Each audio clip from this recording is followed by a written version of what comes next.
avec Marie-Pierre Planchon.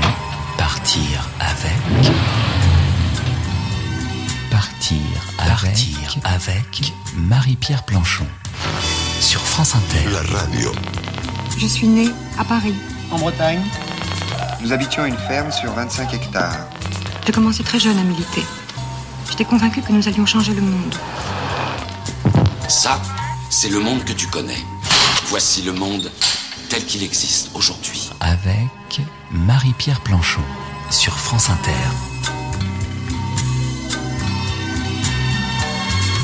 Amis du soir, bonsoir. Je vous propose de rencontrer ce soir un homme qui a décidé de vivre sa vie comme une aventure. Vicente Ulive est écrivain et réalisateur de courts-métrages d'origine vénézuélienne. Ce jeune auteur a toujours eu soif de culture, de connaissances et de liberté. Les études ne lui font pas peur, accrochez-vous. Il possède un diplôme en psychologie clinique et sociale, un master en ethnométhodologie et un doctorat en philosophie. Ce qui ne l'a pas empêché d'ailleurs d'exercer d'autres métiers comme barman, veilleur de nuit, guide touristique ou babysitter. Il a déjà publié 3 romans en espagnol. L'un d'entre eux vient d'être traduit en français aux éditions Chirographer, l'histoire d'un ghetto parisien. Un récit autobiographique dans lequel Vicente Ulive fait intervenir des personnages loufoques et provoquants, un regard très humoristique et engagé sur son arrivée à Paris, dans le 18e arrondissement entre Barbès et Châteaurouge. C'est pourquoi Vicente m'a donné rendez-vous à l'Olympique Café, au lieu culturel du quartier de la Goutte d'Or, un café comme il en existe très peu. Ah, c'est super. T'es bien ici. Ouais. Ah ouais, vous avez eu raison, hein. Oui, en plus, c'est très bien parce qu'en bas, il y a toujours une salle. Donc le soir, il y a des concerts et tout ça, mais en haut, c'est animé. Après, ils font restauration. C'est trop joli. Alors, je sais pas où est-ce qu'on peut se mettre... Là ? Ouais, ça va être bien ça. Vicente, donc ce lieu, c'est le lieu un peu où tout a commencé ? C'est l'Olympique Café, dans le quartier de la Goutte d'Or, Châteaurouge. Et ici, c'est la rue Léon où le café, l'Olympique Café se situe. Et c'est ici que se passe beaucoup de scènes, beaucoup de chapitres du livre que j'ai écrit. Et c'est le lieu où tout a commencé pour vous, on peut dire un peu ça. Oui, exactement. D'un point de vue personnel, c'est le lieu où tout a commencé, où les premières rencontres se sont faites, où j'ai connu les amis qui allaient me présenter, me conduire parmi ce Paris ténébreux et mystérieux que je venais de découvrir. C'était le premier quartier que j'habitais. Bizarrement, quand j'étais venu, j'allais chez des copines qui habitaient à Oberkampf. Donc je sors du métro, c'était la première chose que j'ai vue en sortant de Paris. Je sors du métro et je vois au loin une fille qui ressemble vachement à une amie à moi au Venezuela qui s'appelle Véronique. Donc je me suis dit, oh là là, mais les Françaises, elles ressemblent vachement à Véronique. Après, j'ai commencé à m'approcher et je me dis, non mais, elles ressemblent, c'est pas possible, elles sont toutes comme Véronique, quoi. J'ai dit, c'est pas possible, j'ai dit, Véronique. Et c'était elle, en fait. J'ai dit, mais qu'est-ce que tu fais là et tout. Il était venu en vacances, il m'avait pas dit, on s'est croisés dans la même, c'était la première personne que j'ai rencontrée à Oberkampf. Donc voilà, on m'a filé les clés, je suis allé à l'appartement ici dans la rue Laguate, qui est à côté de l'Olympique Café. Et puis voilà, c'est là que j'avais logé, que j'ai fait toutes les connaissances des gens du quartier. Je traînais ici, je parlais très mal le français, et puis j'allais au cours à l'Alliance française de l'autre côté de Paris, qui est très huppée, qui a une formation très très très belle, mais qui n'avait rien à voir avec ce que je voyais ici dans les rues. J'étais confronté à un autre français, une autre façon de parler, etc. Donc je comprenais, je ne suivais pas du tout. Ici, c'était un quartier très convivial, il l'est toujours, c'est le type de café ou de bar où tout le monde se parle, c'est pas le café... Oui, un peu coincé, où on va pour se montrer plutôt que, donc il faut avoir son air cool et puis se poser, machin.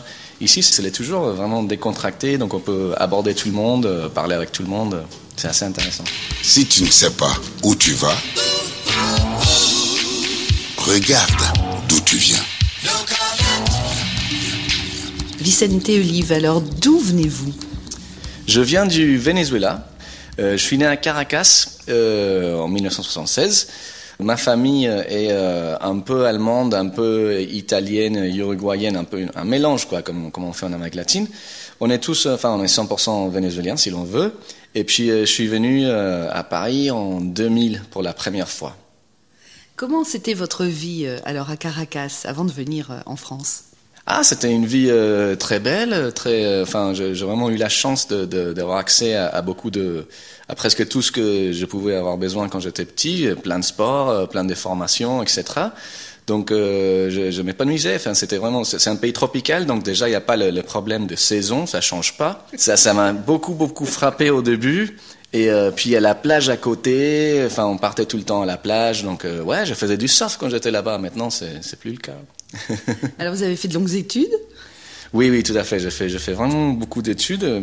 Je sais pas, j'aime ça. Et j'avais fait 2 études de psychologie sociale et clinique. C'est-à-dire la clinique pour traiter les fous, on va dire, entre guillemets, et sociale parce que il me semblait que dans un pays avec les conditions économiques que l'on connaît pour l'Amérique latine et pour tout le tiers-monde, c'était un peu paradoxal d'offrir aux gens une thérapie dans laquelle ils devaient verser de milliers c'était très cher et que tout le monde n'allait pas pouvoir accéder à ma consultation. Donc ça me semble bizarre de faire quelque chose qui ciblait que 5% de la population. Tandis que dans la psychologie sociale, c'était vraiment beaucoup plus militant, politique si l'on veut. C'est très engagé. Donc on allait dans le ghetto, pour ainsi dire, le barrios, les favelas, et on essayait d'apprendre aux gens de comprendre comment les structures de pouvoir, Foucault et tout ça, c'est pour ça aussi que je suis en France si vous voulez, comment tout ça marchait. Il n'y a pas que Foucault, mais c'était l'un des intellectuels qui en lisait beaucoup, pour faire comprendre aux gens qu'ils avaient un pouvoir politique, qu'ils pouvaient aller manifester, qu'ils pouvaient aller demander un hôpital, des choses pour les gamins. Et ça me semblait beaucoup plus intéressant. Donc c'est là que j'ai accroché le plus. Vous avez fait aussi un master d'ethnométhodologie? Ça, c'était en France, j'étais venu. Ah, c'était après alors? Oui, c'était ici. Et on avait travaillé avec une association qui s'appelle l'Association de développement et d'initiative économique, qui était une espèce de banque populaire pour les gens qui n'avaient pas accès à un crédit auprès d'une banque très réussie. Et c'est là que j'ai pu visiter les squats et tout, des gens qui étaient vraiment dans des conditions très précaires, et aider aussi ces gens-là. C'était une expérience très intéressante. À un moment ou à un autre, on est allé dans un squat qui était vraiment dans des conditions très difficiles, de l'eau partout, rien ne marchait, etc. Donc à un moment, j'ai dû demander au monsieur, excusez-moi, ça vous semblait bizarre, même un peu choquant ce que je vais vous dire, mais comment est-ce que vous pouvez vivre ici? Ils étaient genre 7 dans un appartement et tout ça. Et le monsieur m'a dit, ah oui, c'est une très bonne question, venez avec moi. Et il m'a ramené dans les toilettes. Il a ouvert les robinets. Et il m'a dit, regardez. Et j'ai vu que le robinet marchait. J'ai dit, ouais, il y a de l'eau. Et alors? Il m'a dit, ouais, chez moi, en Afrique, je dois marcher 2 heures pour avoir de l'eau. J'appelle chez moi, je leur dis que j'ai un robinet avec de l'eau qui coule. Et ils croient que je suis riche. Donc voilà pourquoi je suis ici. Je me suis dit, ah oui, c'est vrai que parfois il y a des différences. Ça m'a fait une grosse claque en me disant, bah oui, il y a des acquis que l'on croit que sont déjà faits, qu'on ne réfléchit pas au fait que pour les autres gens, c'est vraiment important ce type de choses.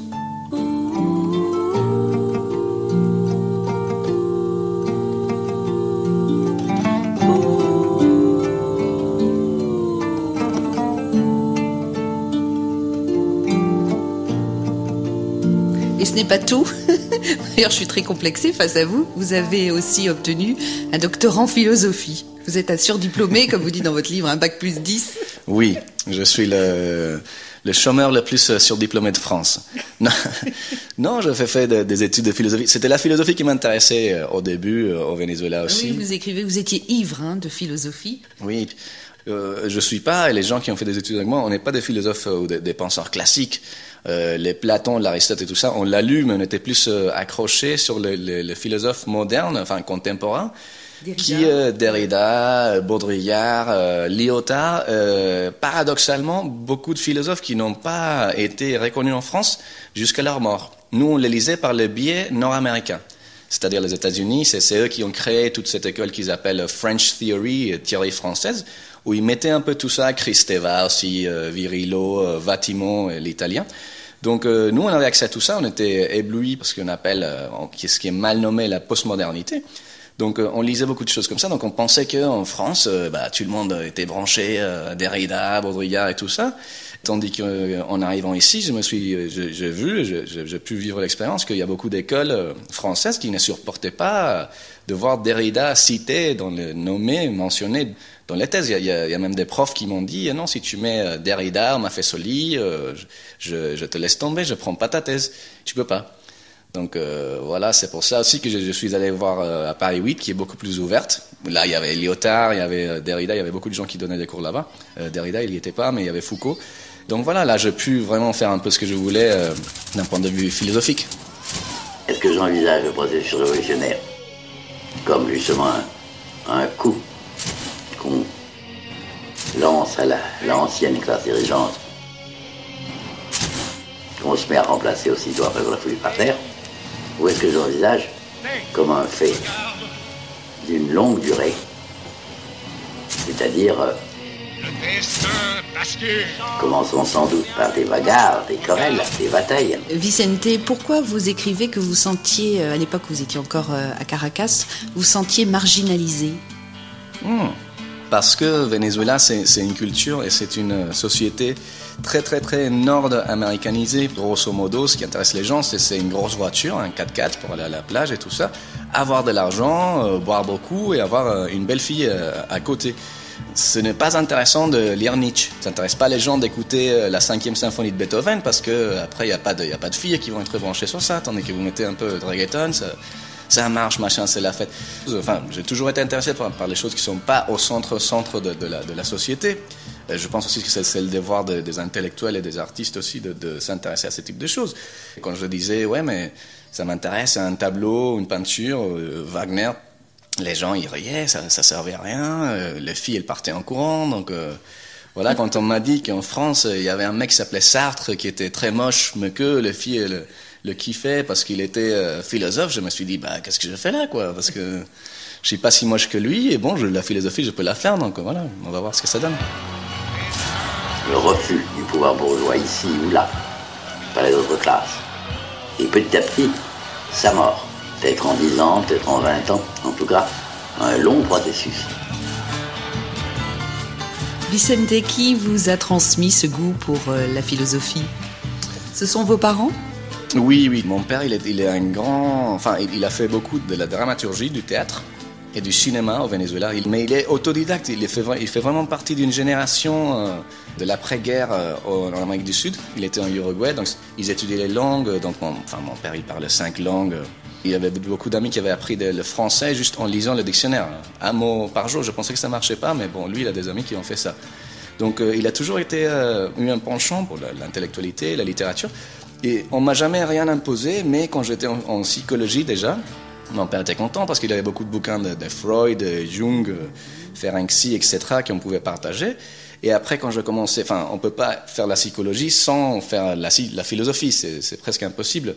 Donc après, il m'a un peu ouvert les yeux, et c'est lui en fait qui avait tous ces bouquins-là de Lyotard, Derrida, Baudrillard au début. Donc nous, on les avait chopés parce qu'à l'époque, on parlait de la postmodernité comme une espèce de mode. C'était une espèce de chose gothique. Les gens qui étaient vêtus en noir, qui écoutaient les rock, on disait que c'était des post-mots. On ne comprenait pas. Et un jour, avec mon copain Carlos, qui avait fait la thèse au Venezuela avec moi, on était à la bibliothèque et on a trouvé ce bouquin qui s'appelait La postmodernité expliquée aux enfants, fait par Lyotard. Sauf que c'est un bouquin qui est une espèce de blague, parce que c'est la postmodernité expliquée à tout le monde, sauf les enfants, si l'on veut, c'est une blague, parce que c'est incompréhensible. Et c'est comme ça qu'on est rentré un peu dans la veine française de la chose, pour ainsi dire. Quel est le pays le plus intelligent? La France. Comme tout le monde, pas du tout. À votre avis, que vaut-il mieux? Quel est le pays le plus intelligent du monde? Est-ce que vous aimez Brahms? À votre avis, que vaut-il mieux? Quel est le pays le plus intelligent du monde? Est-ce que vous aimez Brahms? Comme tout le monde, pas du tout. À votre avis, que vaut-il mieux? Quel est le pays le plus intelligent du monde? Est-ce que vous aimez Brahms? Vous êtes un mélancolique. Mélancolique, mon cul.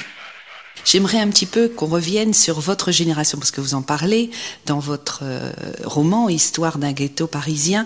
Alors donc vous dites que vous êtes né en 1976, et vous dites que vous faites partie d'une génération bâtarde d'utopie, de rêve, de futur. Nous n'avons pas la moindre idée où nous allons, mais nous y allons quand même, et vous allez même jusqu'à dire que notre génération n'a jamais rien eu, même pas une révolte d'envergure. C'est dur, non ? Tout à fait. C'est le côté, si vous voulez, postmoderne que notre génération a eu quelque part. C'est-à-dire qu'il y a une tendance historique dans laquelle chaque génération doit se rebeller, lutter contre les valeurs de la génération précédente. Il y a ceux qui écoutent les jazz, après ceux qui viennent, qui disent non, le jazz c'est pas bien, nous on va écouter du rock. Après ils disent non, le rock c'est pas bien, c'est le punk, c'est le techno, machin, et ça évolue un peu comme ça. Tandis que nous, on était dans les années 90, et puisque les années 80 c'était un peu bidon, je vais le dire, enfin, on n'accrochait pas du tout. Hein. Donc quand les années 90 sont venues, on avait, je sais pas, 15-17 ans, on est un peu à l'âge de Rimbaud. On n'avait rien contre quoi s'est révolté, parce que les années 80 c'était un vide, c'était vraiment la coke, Wall Street, l'argent, la mode. C'était pas la peine de se révolter contre ça. On n'avait rien. Vous ressentiez le vide? Oui, tout à fait. Enfin, en Amérique latine, les années 80, c'était vraiment néolibéral, si vous voulez. Donc moi, personnellement, j'ai toujours trouvé qu'il y avait un problème dans le sens de accrocher tout le sens de la vie au fait de faire de l'argent. Et puis, avec l'argent, on fait quoi? Parce que l'argent, c'est rien. L'argent, c'est un moyen pour arriver à quelque chose. Avoir de l'argent sans pouvoir le dépenser, ça m'a semblé toujours bizarre. Donc on n'accrochait pas trop, enfin quand je dis on, c'est juste moi et les marginaux, les 3-4 qui étaient avec moi. La société en entière, elle allait très bien dans le sens Cyndi Lauper et le bling bling années 80, il n'y avait pas de problème. Mais nous on ne savait pas trop dans quel sens aller. Et voilà, on accrochait un peu avec ça, avec ce désespoir. C'est pour ça aussi que quand on voit les romans de l'époque, c'est aussi des romans de désespoir. C'est Bret Easton Ellis, American Psycho et tout ça, c'est quoi? C'est un mec qui a tout mais qui a le vide à l'intérieur, il y a une espèce de vide. Il n'y a pas un grand discours dans lequel on dit il faut sauver par là. C'est pas Jean Valjean disant oui, il y a une grosse moralité, c'est celle-là. Non, c'est juste voilà, le monde il est creux. Et je vous montre un mec creux, dans un monde creux, et rien ne marche, si vous voulez. À vous de le remplir. Justement, c'est peut-être mieux d'avoir un vide, un creux, un espace à remplir de quelque chose de nouveau qui, justement, n'a rien à voir avec ce qu'il y a eu avant et qui est complètement libre, puisque ce ne sera pas contre quelque chose, donc ça sera complètement neuf, non ? Moi, c'est comme ça que je le vois. Je suis tout à fait de votre avis, et c'est ce que j'essaye de faire un peu en ce moment. Moi, j'aime pas, par exemple, la littérature de Houellebecq. J'accroche pas du tout de proposer quelqu'un qui est déprimé. Enfin, de tous les personnages du monde qui peuvent exister, vous allez prendre quelqu'un qui ne s'intéresse en rien, qui ne tombe jamais amoureux, qui a beaucoup d'argent, qui s'ennuie. Enfin, il y a un petit problème. Donc, je crois au roman un peu épique. Il y a des grosses choses à la Dostoïevski, où il y a des choses qui se passent, des bons, des mauvais. Et moi, j'essaye, en ce moment, dans ma recherche personnelle, de trouver ça, mais adapté à notre monde, sans tomber dans le piège de créer des grosses choses qui sentent faux. Mais oui, je suis un grand romantique aussi, hein, je crois à tout ça. Je pense qu'il faut passer par la postmodernité pour comprendre où on se situe par rapport à ça et qu'est-ce que ça veut dire aussi. Parce que la postmodernité, c'est pas non plus le nihilisme comme on croit, où il n'y a rien. Le nihilisme, il y a aussi un sens à tout ça, et c'est justement de trouver le sens qui est derrière le vide. C'est pourquoi il faut du temps. Oui, il faut beaucoup de temps. Mais voilà, vous pensez c'est... quand même que vous êtes né trop tard. Vous êtes une génération qui est née trop tard. Ah oui, tout à fait. C'est incroyable, ça. Moi et mes amis, on aurait tous rêvé d'être là dans les années 70. C'était génial. Enfin, tous les rock, les Pink Floyd, les Jimi Hendrix, The Doors et tout ça. On aurait aimé être là. La génération d'avant, qu'est-ce qu'elle a eu? Elle a eu l'amour libre, l'expérimentation avec la drogue et tout ça. Nous, qu'est-ce qu'on a eu? Le sida, le HIV, la désintoxication, je sais plus quoi, et les drogues pourries et toutes chimiques qui font que les gens se rendent dingues. On a récolté un peu les excès de la génération d'avant. Donc c'est clair que si on avait le choix, je pense que beaucoup de ma génération aurait choisi d'être né dans les années 70. Aux États-Unis ou en Europe, pourquoi pas. Can we resolve the past, lurking jaws, joints of time, the base, to come of age in a dry place, holes and caves? The music was new, black, polished chrome and came over the summer like liquid night. Vicente Olive, donc vous venez à Paris, vous avez 25 ans, on l'a dit, vous aviez envie de vous plonger dans la philosophie, et donc vous venez à Paris parce que c'était la ville aussi de vos auteurs préférés, Jacques Derrida, Hemingway, sauf que vous allez vite déchanter quand même. Le Paris que vous allez rencontrer n'était pas celui que vous aviez rêvé. Oui, c'était une escroquerie. C'était c'était comme quand on va au magasin et on va acheter quelque chose, et puis on vous dit oui, pour 100 € vous avez ça, et après vous arrivez chez vous, vous l'ouvrez, vous dites ah ouais, mais mais c'est pas tout à fait ce qui était marqué sur la boîte, si vous voulez. La société française essaye de vendre aux touristes, aux gens qui sont à l'extérieur. C'est une société libre, ouverte, où les choses sont pas chères, où on peut loger pour 3 fois rien, on peut manger, il y a tout le monde. On est au quartier latin, on est entouré des artistes, des poètes, des machins. Et c'est pas du tout ça. Quand je suis arrivé, c'était vraiment le contraire. C'était une société hyper capitaliste qui coûte beaucoup, où les gens couraient un peu dans tous les sens, où il y avait aucun artiste. Il ne restait plus rien, il n'y avait pas de peintre et tout ça. J'ai déchanté dans le sens où, en lisant Hemingway, en lisant Orwell, en lisant Henry Miller aussi, tous les récits de la ville faits par les étrangers. Eux, ils faisaient une espèce d'état idéal de la chose, c'était peut-être ça en ce moment, mais personne ne nous a dit que c'était plus le cas. Personne ne nous a dit que maintenant, qu'il faut pas aller à Montmartre, qu'il n'y a pas de bar où on peut se poser parce que tout est très cher et que c'était tout pris par des touristes, c'était une espèce de langoustes rapaces qui passent partout, qui détruisent tout. On nous a pas dit ça. Donc c'était déchanté en ce sens-là.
Avec Marie-Pierre Planchon sur France Inter. Vicente Olive, donc vous venez de publier un livre aux éditions Chirographaire qui raconte cette arrivée à Paris. Donc ça s'appelle L'histoire d'un ghetto parisien et dans ce livre, vous racontez la transformation de votre rêve en cette réalité. Oui, d'un côté, il y avait le rêve qui s'est brisé entre la société idéale racontée dans les romans et tout ça et le vrai Paris. Et d'un autre côté, il y avait le fait que le premier quartier que j'avais connu, c'était celui-là, le quartier de la Goutte d'Or, Château-Rouge, Barbès et tout ça. Enfin, ça n'a rien à voir avec le rêve, l'image qui est véhiculée par la culture et les médias français. C'est pas l'image Woody Allen-esque comme dans son film et tout. Ils sont dans Rivoli, ils boivent du champagne. Je suis arrivé ici et même j'avais fait très peu de français au Venezuela, j'avais fait 2-3 niveaux, mais je comprenais rien dans les rues parce que les gens ils parlaient pas français, ils parlaient leur langue de chez eux ou du Comment verlan. ils disaient Paris? Ils disaient ripa, ils disaient ouais, est-ce que vous avez d'œuf au lieu de feu? Enfin tout était à l'envers, donc ziva, etc. Donc déjà j'avais du mal à comprendre le français qu'on m'enseignait à l'institut, à l'école et tout ça. Donc j'avais beaucoup plus de mal à comprendre un français mélangé avec des mots du patois, des verlan et tout ça. Donc ça c'était un choc. Et c'était aussi le fait que le quartier est assez particulier, le quartier de la Goutte d'Or. Oui. Il y a beaucoup de marchés. C'est la logique du quartier, ce qui m'interpellait le plus, et c'est un peu ça la gestation du livre, c'est que la logique du quartier, ça m'a beaucoup rappelé la logique qui se passe au ghetto. Donc à quoi ressemblait le ghetto ici, il y a une dizaine d'années? Est-ce que ça a beaucoup changé? Oui, ça a beaucoup changé. Quand j'étais ici, il y avait pas, déjà tout le monde que je connaissais qui habitait ici, ils sont tous partis dans des endroits mieux, pires, etc. Je sais pas, il y avait beaucoup plus de nationalités à cette époque-là. Maintenant, je sens qu'il y a moins de diversité, ce qui n'est pas forcément mauvais, mais c'est juste un changement qu'il faut tenir compte. C'est un peu ça ce qui a changé. Et le côté culturel, si vous voulez, parce que c'est ça, les artistes qui s'installent à Paris, qui essayent de produire, qu'ils étaient tous ici, ils se sont un peu bougés vers le 19e. C'est la couronne qui va du 20e jusqu'au 18e, un peu plus par là-bas, qu'on peut trouver les artistes, les associations, etc. C'est un peu agaçant, mais de tout ce Paris que parlaient les auteurs classiques, qui étaient pleins d'écrivains, de philosophes dans les Deux Magots, le Café de Fleurs et tout ça, maintenant il reste que cette couronne-là, cette petite couronne, pour les gens, même les Français et autres, les immigrés, etc., qui veulent faire quelque chose de différent dans la musique, dans la peinture et tout ce type de choses. Or, la question que je voulais soulever dans le livre, c'est le fait que les gens comme moi qui viennent sur Paris, c'est aussi pour voir les artistes, on a ce rêve dans la tête. Et qu'est-ce qu'il fait l'État? L'État essaye en quelque sorte de faire sortir ces gens de là où ils sont parce qu'ils sont improductifs. Donc il faut se poser la question, ils sont improductifs. Nous, on est improductifs par rapport à quoi? On est improductifs par rapport à quelqu'un qui a un salaire stable, oui. Mais quand les gens viennent ici à Paris, ils ne veulent pas voir quelqu'un qui a un salaire stable. Ils veulent voir Van Gogh, ils veulent voir les peintres, les Cézanne, tout ça, les fous, les misérables, ce type de gens, quoi. Donc combien d'argent est-ce que Van Gogh apporte à la ville de Paris de nos jours? La quantité de gens qui viennent ici à l'Orsay, qui vont au Moulin Rouge, etc., qui dépensent leur argent pour voir ça. Tandis que Van Gogh, à l'époque, c'était regardé comme un minable, comme moins qu'un rien. Donc, il ne faut pas faire la même chose avec les artistes qui existent maintenant, d'aujourd'hui, oui. L'Olympique Café, l'Avoir Moderne Parisien, qui souffrent des manques de subventions et tout ça, c'est pas les seuls.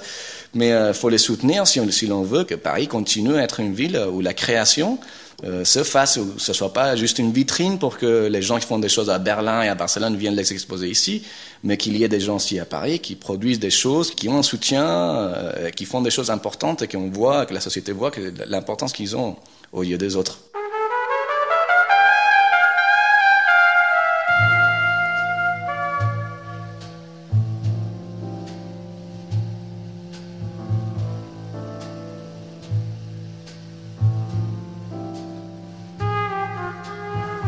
Vicente, alors qu'est-ce qui a été le plus dur pour vous lorsque vous êtes arrivé? Alors, ça a été de trouver un logement déjà, il y a eu la langue.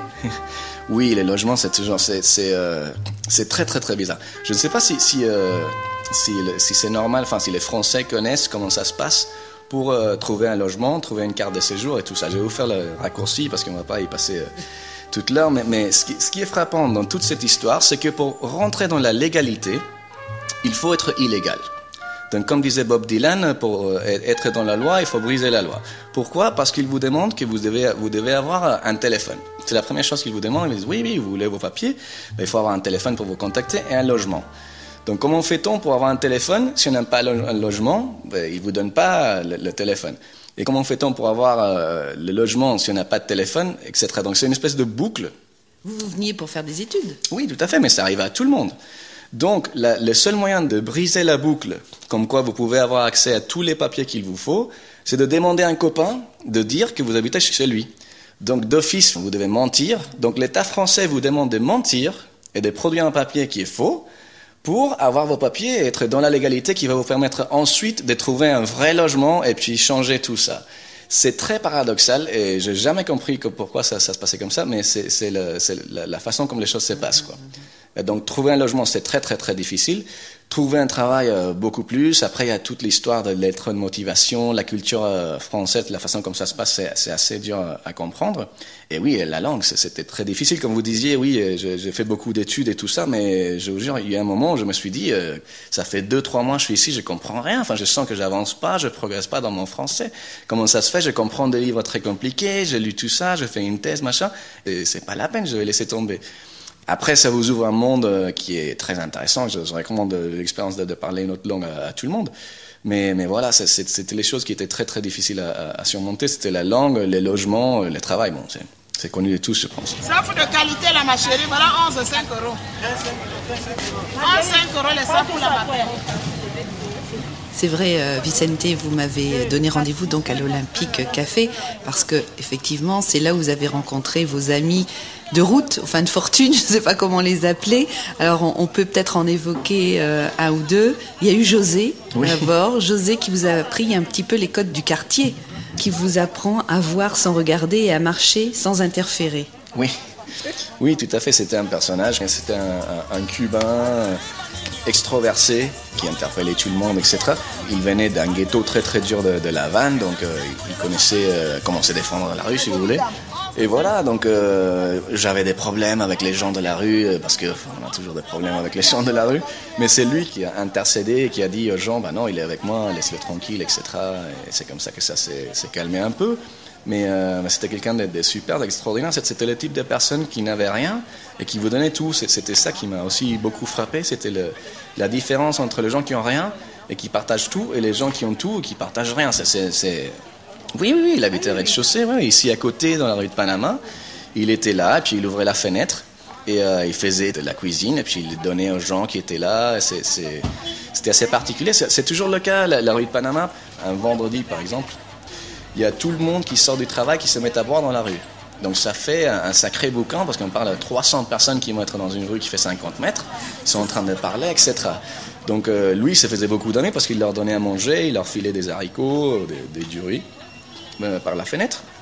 Donc il était très connu et tout le monde l'aimait. Vous écrivez dans votre livre que la philosophie de vie que vous aviez à l'époque, c'est que la vie, c'est ce qui nous arrive et qu'il fasse beau ou moche, nous devons reconstruire la réalité pour intégrer ce fait à la fête permanente qu'elle représente. Nous sommes heureux de vivre, même si cela peut apporter le plus grand des malheurs.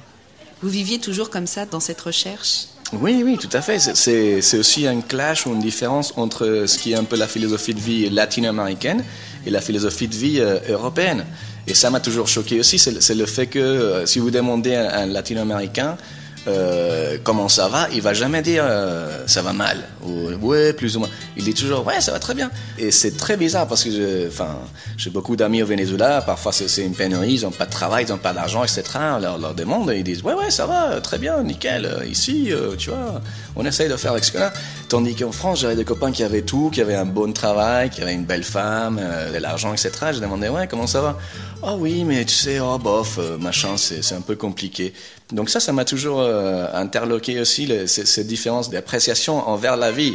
Or, ce que je veux dire, c'est que c'est peut-être aussi grâce à ça que la France progresse. Parce que comme tout le monde râle et tout le monde se plaint tout le temps, c'est peut-être ça qui fait que les choses ne s'endommagent pas.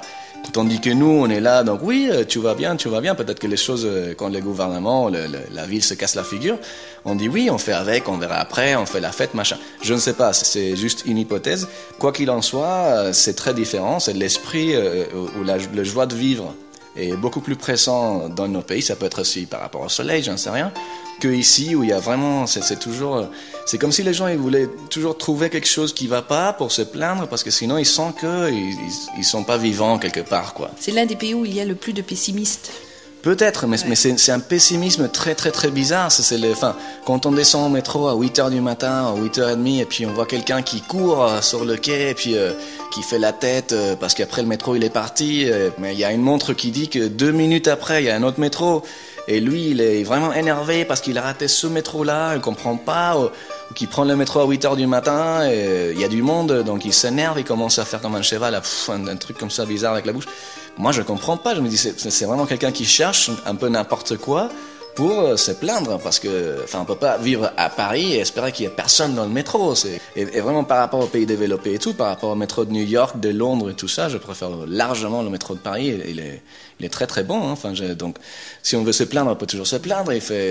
C'est ça qui est très bizarre. J'ai beaucoup d'amis qui se plaignent tout le temps par rapport à la météo, par exemple.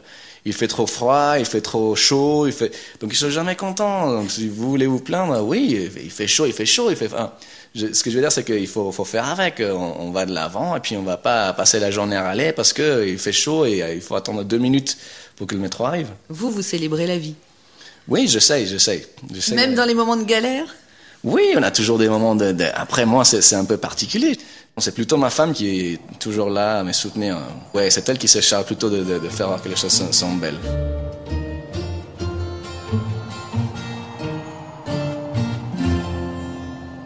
Vicente aussi, on peut parler de Carlos aussi, qui vous a rejoint après à Paris, oui. Aussi, qui était avec vous, avec qui vous avez eu des moments de galère. Oui, parce qu'on avait tellement galéré, on avait vraiment essayé de trouver des appartements, il n'y en avait pas, donc mais c'était très difficile parce que quand on était au Venezuela, comme c'est dit dans le livre, on est dans un bar au Venezuela, on dit oui, je veux partir à Paris, je veux vivre dans les rues. Et tout ça, c'est bien romantique. Et tout le monde est là, oui, pourquoi pas, t'es un poète, machin, tu pars. Mais quand t'es là et tu te rends compte que ça fait 1 semaine, t'as pas d'appartement, tu marches avec ton sac à dos et t'as rien, il commence à pleuvoir, tu te dis, vraiment, j'ai vraiment fait une bêtise, qu'est-ce que j'ai dit, ça marche pas comme ça, c'est pas romantique du tout d'être dans la rue. Je sais pas comment ils faisaient pour écrire des poèmes, mais j'arrive pas. Donc voilà, après plusieurs galères, on a enfin trouvé un appartement. Donc ils voulaient pas pour 2 personnes, donc je me suis pointé moi-même pour l'avoir, on l'a eu. Et après, je fais rentrer mon ami Carlos, parce que je n'allais pas quand même le laisser dans la rue. Donc cette personne, après le propriétaire, il s'est pointé 2-3 jours après, il nous a vus à 2 dans un studio, donc il a pensé d'office qu'on était des homosexuels. Après, je savais pas trop si le fait de lui dire que non, qu'on n'était pas des homosexuels, ça allait faire que les choses empirent, parce qu'après, je voulais lui dire que nos copines allaient venir en France, mais après c'était un studio, c'était bizarre. Parce qu'il y avait juste un lit, c'est pour ça que c'était compliqué. Il n'y avait pas de chauffage, c'était vraiment un appartement dans un état lamentable. Donc voilà, après, il y avait ma mère qui allait venir à Paris, finalement, elle arrive, donc on voulait lui montrer qu'on avait bien réussi sa vie, ses études, machin. Donc on a fait le ménage, on a essayé de tout mettre en ordre, mais n'empêche que quand ma mère a vu l'appartement, elle a pleuré, quoi. Donc oui, c'était une grosse claque aussi. C'était dur pour nous, c'était notre appartement, comme dit Oscar Wilde, il disait, ouais, ma tasse, elle est cassée, mais c'est ma tasse. Et c'était un peu ça, l'appartement, il était pourri, mais c'était notre appartement, on l'avait trouvé, on était fiers. Tandis que ma mère, non, c'est un taudis pas possible, mais comment ça se fait? Non, mais qu'est-ce que vous faites là? Vous êtes fous. Donc, c'est elle qui nous a fait plus peur que la vie en elle-même.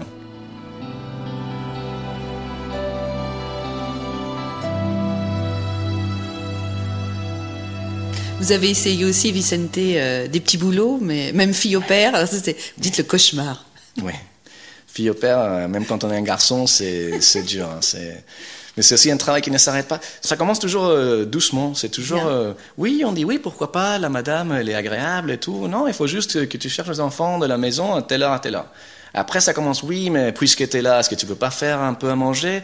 Et oui, mais puisque tu es là et tout, est-ce que tu peux pas laver les fringues et tout? Donc ça commence à enchaîner jusqu'à ce que c'est un enfer. Et c'est... Bon, c'est peut-être pour quelques gens, ils aiment ça, je ne sais pas, mais pour moi, c'était très, très... C'était bien aussi, c'était une bonne fin pour un intellectuel vénézuélien de finir à laver les fringues d'un gosse de 5 ans à Paris, quoi, je pense. Le travail le plus stupide que j'ai pu faire, c'était portier. Ça, c'est une chose, ça, je comprends pas non plus. C'est par rapport aux étoiles qui ont les hôtels et tout ça, ils sont obligés d'avoir un mec à la porte. Sauf que personne ne veut, il y a très peu de gens qui veulent qu'on leur ouvre la porte parce qu'ils peuvent faire d'eux-mêmes. Mais le boss, ils vous disent que c'est vous qui devez ouvrir la porte. Donc vous êtes toujours en train de vous bagarrer avec le client pour pousser une porte que tout le monde peut pousser. Et lorsque vous poussez ça, il y a le froid qui rentre. J'étais aussi prof de gosses dans une école avec des gamins de 2 ans. Je détestais l'école. Les gamins, je les aimais bien. Guide touristique aussi, j'ai fait ça. J'ai fait figurant dans des films avec un ours. Vous avez écrit des articles pour un journal américain?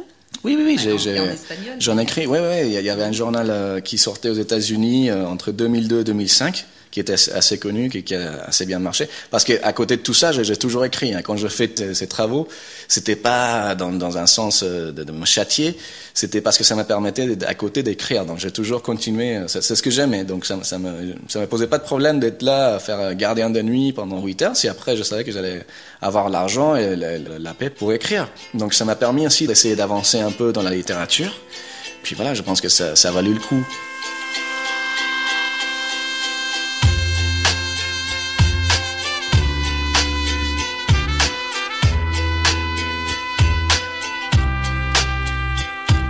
Regarde-les, devant leurs écrans, ils sont comme ces nuées de papillons blancs que l'ampoule envoûte.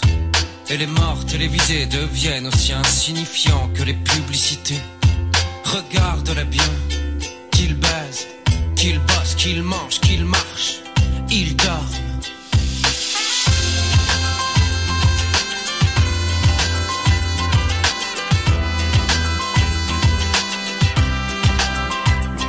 Lâchons-les, lâchons tout, fuyons. Lâchons-les, lâchons tout, fuyons, soyons fous. Lâchons-les, lâchons tout. Lâchons-les, lâchons tout, fuyons. Lâchons-les, lâchons tout, fuyons, soyons fous. Lâchons-les, lâchons tout. À quoi bon défiler dans les rues quand on vote comme un con? Ça dit oui, ça dit non. Idéaux en girouette. À ma droite la maison, à ma gauche la pension. Et après ça s'étonne, ça se plaint plus. Je connais l'homme plus, j'aime les chiens, ça s'étonne, ça se plaint plus. Je connais l'homme plus, j'aime les chiens. Lâchons-les, lâchons tout, fuyons. Lâchons-les, lâchons tout, fuyons, soyons fous. Lâchons-les, lâchons tout. Lâchons-les, lâchons tout, fuyons. Lâchons-les, lâchons tout, fuyons, soyons fous. Lâchons-les, lâchons tout. Ça veut de l'immédiat, exister sans idée. Ça prend pas position, aboyer dans un stade, aduler un biceps, crier. On a gagné alors qu'on est resté le cul devant sa télé. Quand on donnera à la pensée ce qu'on donne au ballon, oui. On aura sauvé la nation, mais pour l'instant, ça s'étonne, ça se plaint plus. Je connais l'homme plus, j'aime les chiens, ça s'étonne, ça se plaint plus. Je connais l'homme plus, j'aime les chiens, ça s'étonne, ça se plaint plus. Je connais l'homme plus, j'aime les chiens.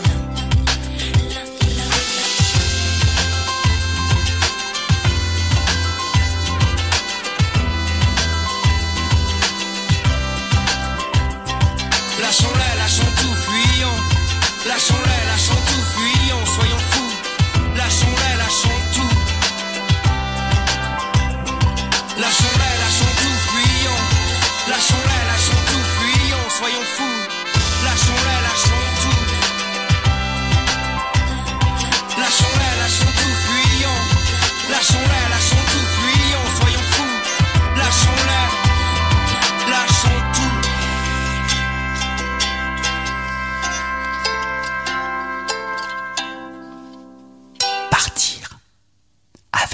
Marie-Pierre Planchon, sur France Inter. Vicente Eulive, à un moment donné, vous avez comme une prise de conscience, ce que vous appelez la conscience de soi. Puis vous vous rendez compte qu'avec un bac plus 10, vous buvez, enfin ce que nous on appelle de la piquette, et que ceux qui ont beaucoup moins de diplômes que vous se permettent des bons repas, des bons vins. Et là vous dites, on sent qu'il y a quelque chose qui se passe en vous à ce moment-là, il y a comme un déclic. Oui. Après que j'avais travaillé dans l'école et tout ça, on a essayé de monter une espèce de boîte pour escroquer les boîtes. Enfin, celui qui vole un voleur, il n'est pas le voleur. Enfin, c'est ce qu'on dit en Amérique du Sud. Donc, ça a évidemment pas marché. Donc, on a commencé à perdre l'argent, enfin, à bouffer mes économies jusqu'au point où j'ai eu vraiment quasiment rien, quoi. Donc, je me suis rendu compte qu'il y avait tellement de choses dont j'avais pas besoin. Parce qu'après, quand on n'a pas d'argent, ou quand on sait que même 2 €, c'est un effort pour vous, vous n'allez pas les dépenser n'importe comment. Donc après, vous commencez à vous rendre compte de toutes les choses que vous n'avez pas besoin. Et c'était à ce moment-là, je marchais près de Clichy peut-être, et j'ai vu des gens qui mangeaient un gros steak avec du bon vin et tout, et je les ai vus et je me suis dit, ah ouais, bah ils mangent bien et tout. Mais après, je me suis dit, oui, mais eux, ils doivent travailler dans un truc qu'ils aiment peut-être pas. Enfin, pour que moi je fasse ça, il faut que je fasse un travail que je n'aime pas. Et tandis que je me suis dit, ouais, mais je suis des autres côtés, mais j'écris, je fais ce que je veux. Enfin, oui, j'ai pas d'argent, mais bon. J'ai ma vie de bohème, comme je la souhaitais. Oui, voilà, j'ai quelques chaussures. Après, j'ai des copains qui m'invitent de verre. Y a pas, enfin, ça va, quoi. De quoi se plaint-on? Parce qu'après, il y a une forme d'exploitation, il faut comprendre ça aussi, moderne, qui existe dans la division du travail. Quand vous avez un travail, que vous êtes architecte, ingénieur, psychologue, philosophe, etc., les gens vous demandent, vous êtes payé pour donner votre avis. Vous êtes payé pour penser. Vous devez produire quelque chose d'intéressant qui aide l'entreprise. Quand vous êtes au-dessous de ça, vous êtes payé pour ne pas penser. Ce que vous voulez, quand vous avez quelqu'un qui travaille dans un hôtel en tant que réceptionniste ou portier, vous voulez pas que le mec il pense. Donc quand j'avais ce type de travaux, que je me disais, ouais, mais je m'ennuie, ça fait 2-3 heures, je vais essayer de faire que ça marche mieux. Donc j'essayais de trouver un programme, ou dire, si on va sur Internet, on utilise ça, c'est mieux, ou pourquoi on fait pas ça comme ça. Les gens, ils étaient vexés, mais non, mais votre travail, c'est pas d'arranger les économies des trucs, c'est vraiment, vous vous asseyez, vous dites rien, on vous dit, ça c'est comme ça, et c'est comme ça. Vous n'avez pas à penser. Et puisque j'étais formé, j'ai toujours eu envie de donner mon avis, c'était très dur pour moi, et dur aussi pour la direction qui ne comprenait rien, c'est très dur. Donc il y a cette espèce de division qui est une forme d'esclavagisme moderne. Hein. Ça, je l'ai vu. J'ai vu des Philippins aussi qui se faisaient exploiter, genre tu fais 15 jours d'affilée pendant 12 heures, et puis on leur crie dessus. Donc il existe ce type d'exploitation qu'il faudrait aussi tenir compte. Je l'ai tenté de faire plusieurs fois, vraiment d'avoir un travail strict comme ça, et ça n'a jamais marché. Même ma femme, parfois, elle m'a demandé de démissionner. Elle m'a dit non, mais ça va pas, tu vas pas bien. Et il disait ouais, mais il faut payer les choses. Ouais, mais après on verra quoi. Mais bon, c'est pas la peine. Tu vas avoir un cancer, un truc comme ça, c'est pas possible. T'es vraiment mal dans ta peau. D'aller contre votre première nature. Oui, tout à fait. De savoir qu'on allait là, à rien faire, à rien proposer. Encore une fois, si on fait un travail qu'on sait qu'on peut domestiquer un singe pour qu'il le fasse pour vous, c'est un peu humiliant. Enfin, je pense pas qu'on soit dans le monde pour ne rien faire. Enfin, nous, ce qu'on voulait, c'était un peu l'idée nietzschéenne de changer le monde, si l'on veut. Pas dans les gros sens, mais au moins qu'il y ait un tout petit peu de différence entre le monde depuis que je suis né et quand je suis mort. Un tout petit peu, mais qu'on soit pas un grain de sable de plus. Et puis voilà, on a vécu, on a mangé, on a fait des enfants, machin, on a passé un bon temps, on est parti à la plage et on est mort. Non, on voulait participer, oui, c'est ça, créer quelque chose dans le monde. Vicente Olive, à partir de quel moment vous êtes vraiment mis à l'écriture et à écrire un livre? Parce que vous avez écrit aussi 3 romans. Oui, mais moi c'était à la fac, mais mon premier roman je l'ai écrit à 22 ans. C'était un roman expérimental. Donc même avant de venir en France. Je l'ai écrit avant le cours que je faisais à l'Alliance française au Venezuela en fait. Et c'est comme ça que j'ai créé le premier roman qui s'appelle Anecdote de la décadence à Caracas. C'est une critique des valeurs. C'est un mec qui est à Caracas et qui ne s'y retrouve pas dans toutes les valeurs qui sont proposées, dans les filles opérées, la conversation bidon et tout ça. Et c'était une espèce de spleen. Moi, j'étais inspiré par l'attrape-cœur, s'appelle ça en français, de J.D. Salinger. C'était un peu dans ce sens-là que je voulais aller. Alors, l'écriture de ce livre, Histoire d'un ghetto parisien, ça vous est venu comment? Ça m'est venu justement du fait que j'envoyais des emails à mes amis, à des gens de la famille pour leur dire comment ça allait. Et je voulais toujours leur donner un côté un peu comique, etc. Enfin, histoire de quelqu'un qui est un peu paumé à Paris. Donc les gens... Parce qu'on rit beaucoup dans votre livre. Oui, et les gens, ils ont apprécié ça. Il y a beaucoup de gens qui m'ont dit que leurs parents imprimaient les emails et les lisaient. Donc ça m'a interpellé. Donc après, quand j'étais avec les journaux aux États-Unis, je leur ai proposé, je leur ai dit, oui, pourquoi pas, on ferait pas des histoires d'un ghetto parisien. Ils m'ont dit, oui, pourquoi pas. Donc on a fait un article en 2 parties. C'était le premier chapitre et le deuxième. Et après, il m'a dit, arrête, on va pas faire un roman publié en partie, c'est pas ce qu'on veut faire ici dans les journaux. Et je me suis dit, oui, mais pourquoi pas continuer, j'ai tellement de choses à dire que je pourrais faire ça. Donc, je me suis mis à l'écrire en français au début. Et après, il y avait un copain qui était ici, un photographe espagnol avec lequel je travaillais, qui m'a dit qu'il y avait une maison d'édition en Espagne qui était en train de publier. Donc, je me suis assis et en 5 jours, j'ai traduit tout le truc en espagnol. Et on l'a publié en 2006. Mais après, je l'ai commencé à donner... J'avais un ami qui faisait des études de littérature. Mathieu, et donc on s'est mis avec lui à les corriger. Et il a beaucoup aimé l'idée, c'est lui aussi qui est un peu derrière le livre, parce qu'il m'a vachement poussé. Il m'a dit, c'est vraiment bien, enfin, je trouve qu'il y a quelque chose à dire, pourquoi tu ne le publierais pas? Sauf qu'il y a beaucoup d'escroqueries dans le monde de la littérature. Parfois, il y a beaucoup de maisons d'édition qui ne le sont pas, qui vous disent, oui, on vous publie, mais vous payez 3 000 €, et puis voilà, il n'y a pas de distribution, etc. Donc c'est juste une arnaque. Et puis ils ont voulu me rencontrer, j'étais toujours sceptique, mais après quand j'ai vu la directrice, qui était Mathilde, on a parlé, j'ai bien aimé son projet, et je pensais qu'on pouvait faire quelque chose avec. Et on a présenté le roman ici, à l'Olympique Café. Vicente Olive, vous êtes mis aussi à la vidéo? Oui. Et vous réalisez des courts-métrages? Oui, on en a réalisé, c'était un collectif qu'on avait, on est toujours jeunes, mais à cette époque-là, on était beaucoup plus jeunes. Donc on était dans cette démarche, il y a toujours, oui, je fais ceci, je fais cela. Donc moi j'étais soi-disant l'écrivain, l'autre il était soi-disant le photographe, l'autre comédien, musicien. Donc un jour on s'est dit, bon, on va arrêter les histoires, on va faire quelque chose ensemble.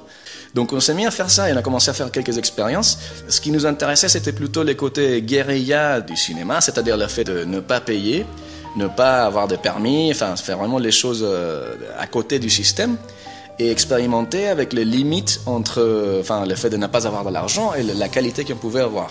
Et pour moi, c'était aussi une façon de réfléchir à l'image et à l'écriture. Ça aide à penser à des photos, à des choses dans la tête quand on veut écrire des romans.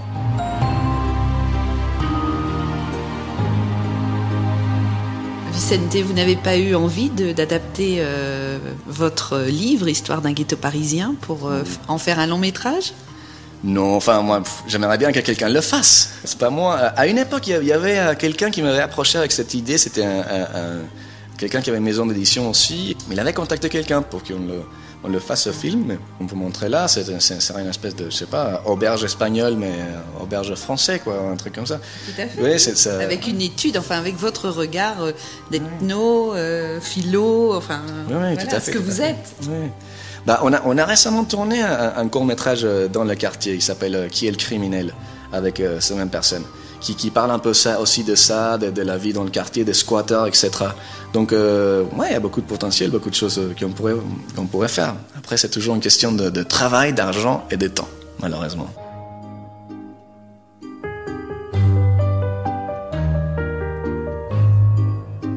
Alors le temps, justement, on n'en a plus beaucoup, Vicente. Alors je vais vous poser la question de l'émission. Vicente, quel est pour vous le sens de la vie? Donc, philosophiquement parlant, je dois dire que... Enfin, moi, je suis un philosophe qui s'appelle Wittgenstein, qui est autrichien.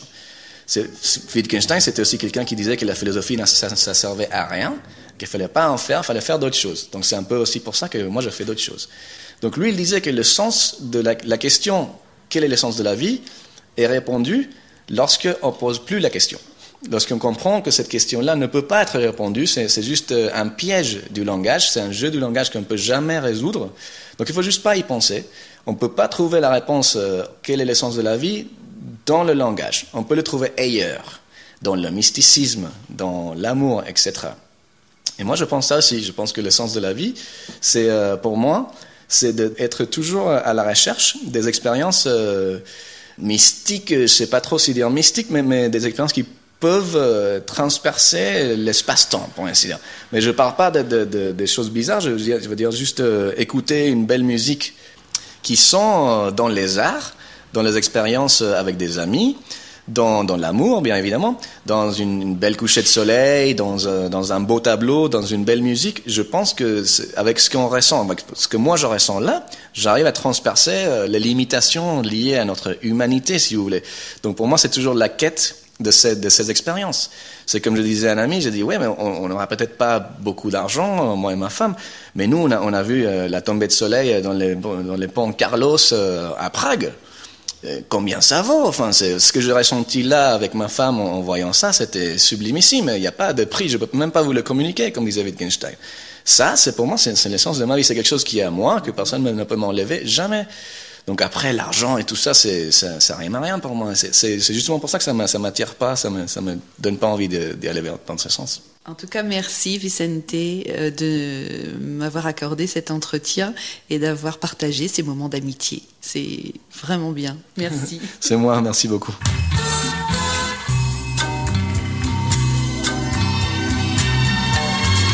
Et encore merci à Vicente Olive de m'avoir fait connaître l'Olympique Café et merci donc au créateur de ce lieu culturel. Merci à Hervé Breuil pour son accueil. Vous trouverez sur notre site toutes les infos concernant ce lieu, les dates de concert, etc. Et à lire de Vicente Olive, Histoire d'un ghetto parisien paru aux éditions Chirographaire. Je vous rappelle que vous pouvez réécouter cette émission et la podcaster sur notre site franceinter.fr. Partir avec Marie-Pierre Planchon. Cette émission a été réalisée par Simone Depuux, préparée par Christine Kern, mixée par Guillaume Roux et Yann Bouillot. La programmation musicale était signée Djoubaka.